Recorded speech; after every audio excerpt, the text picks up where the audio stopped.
سورہ الطلاق آیت 3۔ توکل کی وجہ سے اللہ تعالیٰ کی رحمت کے معاملے میں آسانی ہوتی ہے اور ایسے موقع پر فتح مل جاتی ہے۔ رب پر ایمان کا لازمی تقاضا ہے اس پر اعتماد اور توکل یعنی بھروسہ کرنا۔ اسی وجہ سے دونوں مومنوں نے یہ کہا تھا کہ ایمان والوں کو اللہ تعالیٰ پر توکل کرنا چاہیے۔ قالوا یا موسیٰ، انہوں نے کہا کہ اے موسیٰ، انا لن ندخلھا ابدا، بے شک ہم ہرگز نہیں داخل ہوں گے اس میں کبھی بھی، ما داموا فیہا، جب تک وہ رہیں گے اس میں، فاذھب، بس جاؤ، انت وربک فقاتلا، تم اور تمہارا رب دونوں جنگ کرو، انا ہاہنا قاعدون، یقیناً ہم تو یہاں بیٹھنے والے ہیں۔ بنی اسرائیل نے کہا کہ ہم تو اس شہر میں کبھی بھی داخل نہیں ہوں گے۔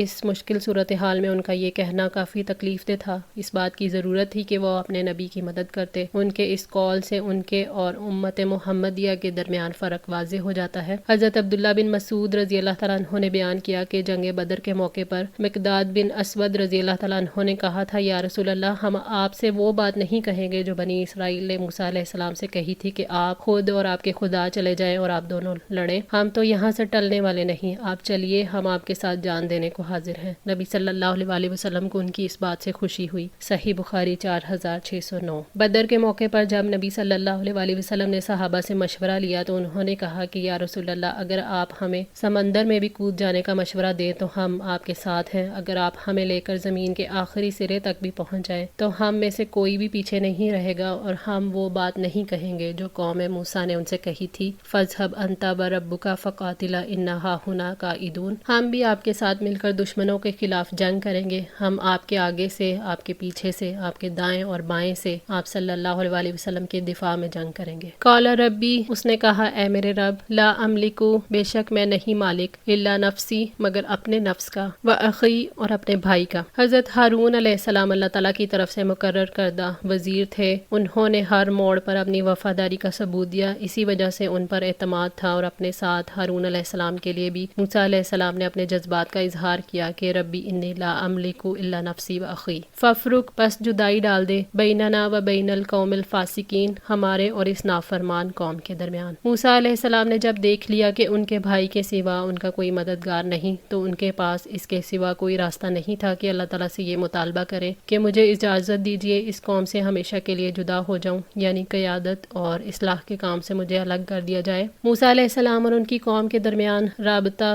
دعوت حق کی بنیاد پر تھا کہ انہوں نے ایک جگہ مل کر کوشش کی تھی، لیکن انہوں نے اپنا عہد توڑ دیا تو موسیٰ علیہ السلام اور ان کی قوم کے درمیان پھر کوئی تعلق نہ رہا، اس لیے انہوں نے مکمل علیحدگی کی درخواست دے دی۔ اتنے انعامات، طویل کوششوں کے باوجود ان کے اندر بے یقینی ہے، تو پھر میں ان کے ساتھ اور کیا کوشش کروں، آپ فیصلہ فرما دیں۔ قالا، فرمایا، فإنہا محرمۃ، بے شک وہ حرام کر دی گئی ہے ان پر، 40 سنۃ، 40 سال تک، یتیہون، بھٹکتے رہیں گے، فی الارض، زمین میں۔ اللہ تعالیٰ نے ان لوگوں کو 40 سال تک فاران اور شرق اردن کے درمیان صحراؤں کے حوالے کر دیا، جبکہ وہ مقدس سرزمین کی دہلیز پر ہے۔ اللہ تعالیٰ نے وہ سرزمین 40 سال تک کے لیے ان پر حرام کر دی، وہ زمین میں مارے مارے پھرتے رہے لیکن کسی طرف جانے کا کوئی راستہ نہیں پاتے تھے۔ اس آیت سے یہ دلیل ملتی ہے کہ گناہوں کی سزا میں بڑی نعمت کو بھی ٹال دیا جاتا ہے۔ فلا تأسا، پس نہ تم افسوس کرو، علی القوم الفاسقین، ان لوگوں پر جو فاسق ہیں۔ موسیٰ علیہ السلام اپنی قوم کے لیے بے حد نرم دل تھے، اسی وجہ سے جب بنی اسرائیل کو سزا ملتی تو وہ بے حد غمزدہ ہو جاتے تھے، اور اسی شفقت کی وجہ سے وہ اپنی قوم کے حق میں دعائیں کرتے تھے۔ اس لیے اللہ تعالیٰ نے نافرمان لوگوں کے حال پر ترس کھانے سے روکا ہے۔ فاسق قوم بات ماننے کے لیے تیار نہیں تھی اور موسیٰ علیہ السلام نے اپنا فرض ادا کر دیا تھا۔ ان کا غم فطری تھا، مگر اللہ تعالیٰ نے تسلی دی کہ آپ نے اپنا کام کر دیا ہے۔ ان کی نافرمانی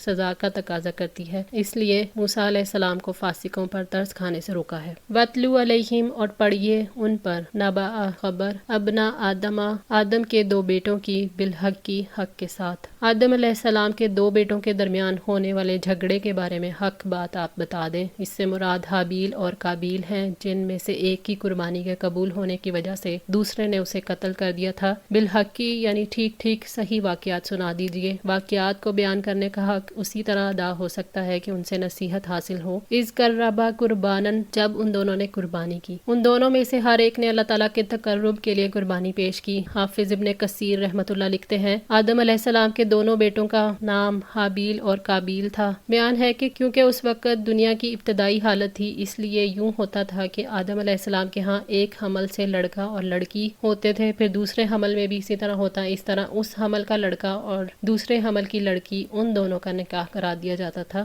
حابیل کی بہن تو خوبصورت نہیں تھی، لیکن قابیل کی بہن خوبصورت تھی، تو قابیل نے چاہا کہ اپنی ہی بہن سے اپنا نکاح کرے۔ آدم علیہ السلام نے اس سے منع فرمایا۔ آخر یہ فیصلہ ہوا کہ تم دونوں اللہ تعالیٰ کے نام پر خیرات نکالو، جس کی خیرات قبول ہو جائے اس کا نکاح اس کے ساتھ کر دیا جائے گا۔ حابیل کی خیرات قبول ہو گئی، پھر حسد کی وجہ سے دونوں میں یہ واقعات پیش آئے۔ فَتُقُبِّلَ مِنْ أَحَدِهِمَا، پھر ان دونوں میں سے ایک کی قربانی قبول کی گئی، وَلَمْ يُتَقَبَّلْ مِنَ الْآخَرِ، اور دوسرے کی قبول نہ کی گئی۔ آسمان سے نازل ہونے والی آگ نے جب ایک کی قربانی کو کھا لیا تو پتہ چلا کہ اس بھائی کی قربانی قبول ہو گئی ہے، اور جس کی قربانی کو آگ نے نہیں کھایا اس کی قربانی قبول نہیں ہوئی۔ قَالَ، اس نے کہا، لَأَقْتُلَنَّكَ، میں ضرور بضرور تجھے قتل کر دوں گا۔ قابیل نے حابیل کو دھمکی دی کہ میں تمہیں قتل کر دوں گا۔ قابیل نے کہا کہ تیرے والد نے دعا کی اور تیری قربانی کی قبولیت کے لیے نماز پڑھ کر خاص طور پر دعا فرمائی ہے، جس کی برکت سے تیری قربانی قبول ہو گئی۔ اس سوچ کی وجہ سے اسے اپنے بھائی سے حسد ہو گیا۔ حسد اور بغض کی وجہ سے بس اسے یہی سمجھ آئی کہ بھائی کو قتل کر ڈالے، یہ اسی کا اظہار ہے۔ قال انما يتقبل اللہ من المتقین، اس نے جواب دیا کہ بے شک اللہ تعالیٰ تو صرف متقیوں ہی سے قبول کرتا ہے۔ حابیل نے کہا اللہ تعالیٰ متقیوں کی نظریں قبول کرتا ہے، یعنی جو اللہ تعالیٰ کی خاطر اس کو راضی کرنے کے لیے عمل کرے تو اللہ تعالیٰ تو صرف اسی سے قبول کرتے ہیں۔